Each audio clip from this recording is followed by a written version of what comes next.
Hey, what's up everyone? It's Scott the Frozen Gamer, and I am going through what I'm calling the People's Top 10 Most Hyped Games for 2025. Why the People's? Because this is not my own subjective list. This is taking all the stats of the BGG hotness list from last year, and I started in February and ended, well, I still do it to this day, but I calculated like the second to last week of December to come up with this list of the most hyped games of the year, and it had every game on the list that was ever on the BGG list, and 97 of the games that were on that list from last year have a date on BGG that says they're coming out in 2025. Now, will these games actually come out in 2025? Who knows? So now, out of those 97, I'm going to talk about the top 10 games here.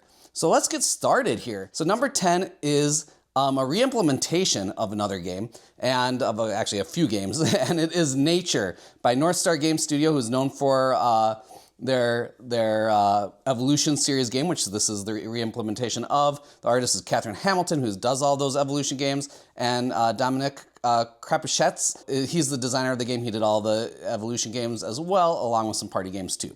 So that's what he's known for, at least. It's 1 to 4 players, 30 to 45 minutes, and it says adapt your species to a changing environment. It's on 974 wish lists as of now, and this was the 10th most hyped games, hot games from 2024 heading into 2025. That's supposed to come out in 2025. And it says, did I just say that? Adapt your species to a changing environment. And what you're going to be doing in this game is you're going to be having your species and you're trying to basically, as it said, adapt it and trying to make it the best adaptation of your species throughout however the nature is changing of the game. You're growing your population, your species have to adapt to that, and there's two threats to them, which are starvation and predation. You're just trying to get the most points out of that. And if you are into the Evolution series, this fits right into it. The look is amazing, just like all those Evolution games are. So that is number 10, Nature. So number 9 is currently on 454 wish lists, so about half as many as number 10. And this is a 2-player game called Iliad. And this was from a big Kickstarter that had Iliad and Ichor. I think that's how you pronounce it, Ichor or something like that. Both Reiner Knizia games. The artist is Harry I just clicked the wrong button, is Harry Conway, who is most known for his highest rated game is The Great Dalmudi and Veiled Fate for his artwork. And Bitewing Games is the publisher of the game, and their hottest game is also a re-implementation. Well, that one is a re-implementation of Knizia, which is Zoo Vadis. So, what are you doing in the Iliad? You are either playing as Hector from the Trojans or Achilles from the Greeks, and it's a 2-player game, head-to-head game, and it's like an abstract tile layer. So someone lays a tile down, then the next player has to lay a tile down adjacent to that, and what you're trying to do is build out rows or columns until you've made a full row or column. And then whoever has the most strength, because each tile is going to have strength on it, whoever has the most strength is going to get, there's 2 scoring tokens at the end of each column and row, and they get to pick one that they keep for themselves and give the other to their competitor. And whoever has, I believe, probably the most points at the end of the game is going to be the winner. I'm not into 2-player games, so this one's out for me. I don't like head-to-head 2-player. It always makes me a little uncomfortable when I'm like forced to attack another player. But if you like 2-player games, I mean, this one sounds great as an abstract type game. I love the theme of it, even though it's abstracted, of Hector versus Achilles. I think that's just a great theme. I love the Iliad as a whole, the whole story of the Iliad. It does seem like a cool game. All the tiles also have powers on them as well. It's not just strength. There's powers when you place them that activate as well. And it seems like a cool game. If I was more into the style of game, I would definitely be like super pumped about this one. And that's number 9, Iliad. Number 8 is a very controversial game, and it was the number 8th most hyped game that's supposed to be coming out in 2025, according to BGG's hotness list from 2024, and that is Nightshift. And here's the blurb about it and why it's controversial. Play as a stripper, charming worthwhile customers into emptying their wallets. It's 1 to 5 players, 40 to 90 minutes. The age is definitely an 18+ game. It's a very lightweight game. The designer and artist is Exotic Cancer, and the publisher is self-published. And so, one, I love the look of this game. Exotic Cancer also has like a webcomic, I believe, or some type of comic that she writes. She's also a performer, a stripper, or was. I'm not sure if she still is or not, but she was definitely in that business. And she made this game on her own. And it's very light. It looks very light. And what you're doing, you're being a dancer for a night. You're being an adult dancer for a night, and you are trying to earn the most money from the patrons there. You're trying to like maybe buy them champagne to stay with the ones that are paying you longer, and trying to get the most money out of them throughout one night, and whoever has the most money wins. And yeah, so I mean, very controversial, right? It's on 317 people's wish list. I think it made the top 10 here because it's such a controversial theme. But yeah, I think it's definitely interesting. I'll talk more about it later. So that is number 8, Nightshift. Number 7 is a reimplementation of a very, very famous game, and that is Everdell Duo. It says use resources to play cards and create your own woodland city.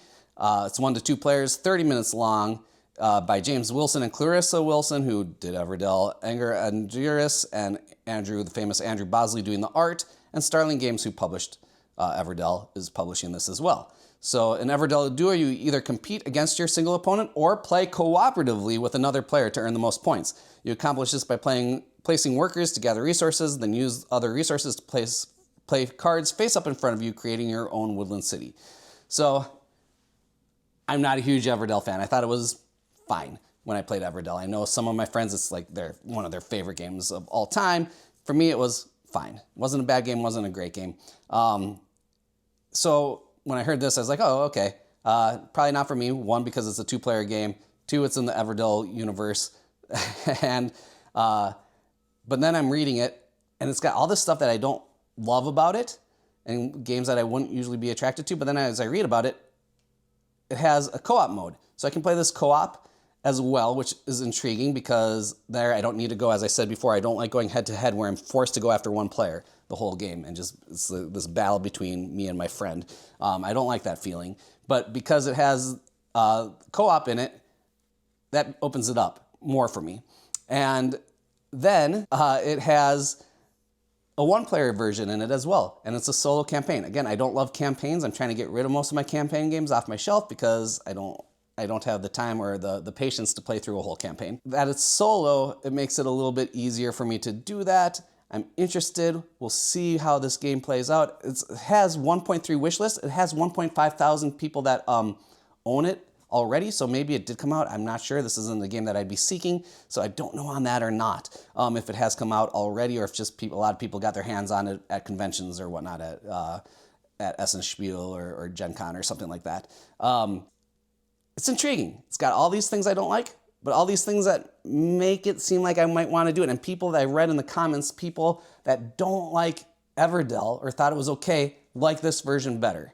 So again, it's like, oh man, this is not a game for me, but maybe it is. Maybe it is. I'm intrigued. I'm intrigued by Everdell Duo. That is number 7 of the year. So number 6 is also a reimplementation, also a controversial theme. And this is Puerto Rico 1897 Special Edition. Hey everyone, what's up? It's Scott, future Scott here. And I don't have my microphone pack on me because I wasn't planning on shooting this. But I realized while I was editing that Puerto Rico 1897 Special Edition is not controversial. It's not a controversial theme. It is actually about the time in history of Puerto Rico history where they were seeking autonomy and independence. So it is not about colonialism. Ignore all my rant about that coming up. So yeah, that's it. Peace. This one is manage a local farm, construct buildings, and trade goods in Puerto Rico. It's 1 to 5 players, 60 to 120 minutes, age 14 plus. Designed by Andreas Seafarth. Jacob Jakowski is the artist on this one, and publisher is Awaken Realms with Ravensburger. So Awaken Realms did the remake of the Castles of Burgundy, the special edition of the Castles of Burgundy. There's been tons of remakes of the Castles of Burgundy, but did this amazing remake of this special edition where all the components are super nice. They've like fixed lots of the issues that other Castles of Burgundy versions have had. And now they're coming in and doing the same, hopefully with Puerto Rico. I've seen, there's one picture on BGG from Essen that looks unbelievable with like all these 3D buildings in it and 3D ships, because there's a whole ship captain like action that you can do in the game. I highly recommend playing this game. This was one of the first games I ever played, the first handful of games, probably one of the first 10 games I've ever played. I only played it twice, and I've loved it. It was so good, and I just haven't played it again since. Again, I don't love the theme that much. Actually, like Nightshift theme is less offensive to me than like a colonization theme game is to me. So, but I'm fine playing either, whatever, it's a game. So yeah, I do recommend it. If you're okay with the theme, I recommend playing this game. This edition is going to become the ultimate edition. It's on 458 wish lists. It had a huge Kickstarter, if I remember correctly. And it's coming out in 2025. Puerto Rico, 1897, the special edition from Awaken Realms. Is going to be gorgeous. Number 5 is another game from a big company, not Awaken Realms, but one that I often get confused with Awaken Realms, and that's Mind Clash Games. And it is Revenant by Alan Kirkby, who is a fairly new designer, and the artist is the amazing Ian O'Toole. 1 to 4 players, 90 to 120 minutes. And the blurb says, evacuate a besieged Starfleet, navigating external threats and internal allegiances. So it's a standalone competitive worker placement game of shifting allegiances set in the Voidfall universe. Players take on the role of rival admirals, coordinating the defense of a fleeting Starfleet and competing to earn influence with the factions to survive the journey. So this is a game that, like, by looks, initial looks of the game, you have this big center ship with all these little ships around it, but they're like more like worker placement type of spots than like actual like attacking each other. The looks of the game, the theme of the game is something I'm really into. It is on my wish list to think about, but on my Board Game Geek wish list. But I need to hear more about the game. While the look like totally intrigues me, it also looks very much like Battlestar Galactica, which I own, and now I know the games are going to be, they're not at all the same. This is definitely not Battlestar Galactica, but it looks like it, and so that's like a little bit of a turnoff for me, having two games that look very similar when they're on the table. But the cover is gorgeous, the artwork's gorgeous, it's supposed to be a pretty good game, fairly lighter game than some of the Mind Clash games out there. So not like Anachrony or, maybe maybe it's a little bit lighter than Anachrony and Tricurion is what I've kind of heard, but I don't think it's like a light game by any means. Yeah, I'm intrigued. Again, intrigued. The people were very intrigued that it's the number 5 of the year, most hyped game of 2025. Number 4 is coming off the success of another huge game, the first game by this company, and the publisher is Hegemonic Project Games, which already gives you the hint that their big hit success was Hegemony. And this game is called World Order. Simulate the modern global political system in this area control game. It's by the same team, designers Evangelos Bagiartakis and Varnavas Timothou, and Miloš Vojticic is the artist. And I'm on the wrong screen here. It is on 1.7 thousand wish lists, and the game takes place in the year 2010 when a lot of political upheaval or like tensions have grown across the world. So you're either playing as the United States, China, Russia, or the European Union back in the year 2010. It's a deck building game with area majority in it as well. And it's just this political tension game, right? Between the 4 political factions. You can also be played solo as well, instead of just playing against your friends. So that's kind of the whole theme of the game. Big, big political tension game. And that's number 4, World Order. Number 3, this was on my most hyped games, my personal most like excited games of 2024. It ended up not coming out in 2024. And that is Galactic Cruise, by TK King, Dennis Northcott, and Colton Thompson. Artist is Ian O'Toole and Kinson Key Games. This is their Kinson Key Games' first like big game that they've done, and it should be coming out this year. It says build and launch ships to send guests on luxurious space vacations. So this is a hand management, big style. There's action points, hand management, endgame bonuses. Let's see what else is some of the things. There's modular boards, open drafting, set collection, variable setup, victory points, worker placement. That's what I was looking for was worker placement, because that's what I thought, if I remembered correctly, is a big worker placement game. This was one of my most hyped games of 2024, my personal most excited games of 2024, but it's dropped because it's supposed to be super heavy, and I just have trouble getting any of my heavy games to the table ever. So, will I buy this game? Probably not, even though I'm super excited about it, and I am still super excited about it. I would love to play a copy of it if someone else taught me the game, just because in my collection it just doesn't have a space because I can't get these heavy games played. But it's all about it's not about the actual space cruise so much, but it's about managing this cruise ship, which is a rocket of some sorts, like this space rocket cruise ship. Which is a really cool theme. The art is gorgeous on it. The whole game looks amazing. I've heard only great things going back like a year ago when it was first being announced. This was one of the games I was talking about the most when I started my channel here. So everything I heard about it back then, still to this day, is that it's an awesome game. It currently, just from people that have like play tested the game or played early, prototype copies, has an 8.2 rating on it already. So it's a great game, right? It's supposed to be great. Everyone says it's great. It's just a matter if you want a heavy game or not in your collection. And that is Galactic Cruise, number 3. Number 2 is an expansion. I think this is the first expansion on the list, right? And it is, I have the game over on my shelf somewhere over way far to the left, probably off screen. That is Dune Imperium Bloodlines. So this is the expansion for Dune Imperium or Dune Imperium Uprising. I have Uprising. The designer is Phil Amelon, Andy Cloutice, Paul Denon, who did the original designer of Dune Imperium, Caleb Vance. There's a whole team of artists, and it's published by Dire Wolf, who did the other Dune Imperium games. So this has new tech and leaders, Sardaukar commanders. Sorry, I've seen both of the movies of Dune Imperium. I'm not like a huge fan, so I probably mispronounced Sardaukar. Sardaukar commanders and guild navigators. So it says, the great houses of the Imperium live on and die by their lineage. Plots unfold over generations as emperors build dynasties and the Bene Gesserit weave prophecy into reality. So this expands either version. If you own Dune Imperium or Uprising, this is going to be an expansion that works for either of them. It's got new tools to achieve victory, recruit Sardaukar commanders to bolster your fighting force, unlock the potential of all new tech tiles, new leaders, contracts, and cards open up more strategic possibilities than ever before. War sweeps across the universe and only the strongest bloodlines will survive. So for me, again, I'm wavering. I don't even know if Dune Imperium is going to have a place on my shelf for a whole lot longer, because I bought it to play solo more than anything else, and I wasn't in awe of the solo game on it. I know a lot of people love it, and just it didn't work as excitingly as I hoped it would.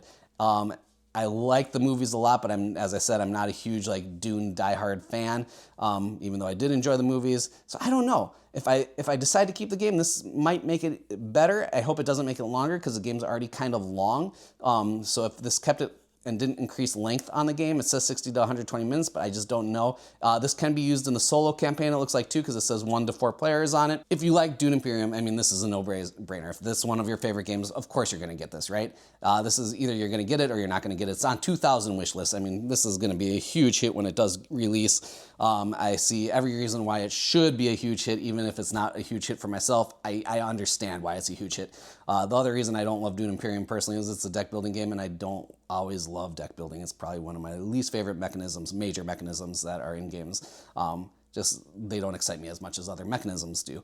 But again, yeah, if you like Dune Imperium, you're going to love this game. Number 2 of the year, Dune Imperium. Number 2 for 2025, that is, which is this year. So number 2 of the year. I'll stay with that. I'll stick with it. So number 1, what does that leave us as number 1? I think this was on my most excited games of 2024 list as well. If not, it was one of those games that I just started covering right when I started my channel here. I made that first video of games for 2024. It might have been announced right after. If it wasn't on my list, it would have been on my list right up at near the top. And that is Speakeasy by Vital Lacerda. Ian O'Toole has done the gorgeous art in this one, and of course Eagle Griffin Games. If it's a Lacerda game, it's going to be published by Eagle Griffin Games, most likely. And it says, earn money running a Manhattan speakeasy business during Prohibition. As I said, I don't know if I'll ever own this game as well, because it's a super heavy game. Lacerda games are super heavy, right?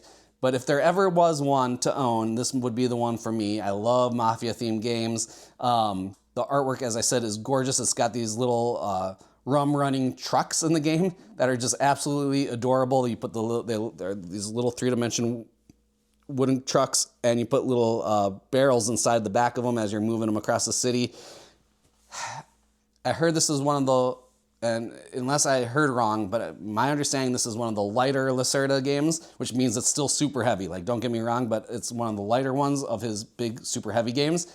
And it's definitely one of the most thematic ones, which is huge for me, because having what's the white and blue one? I can't even think of the name, by Lacerda, is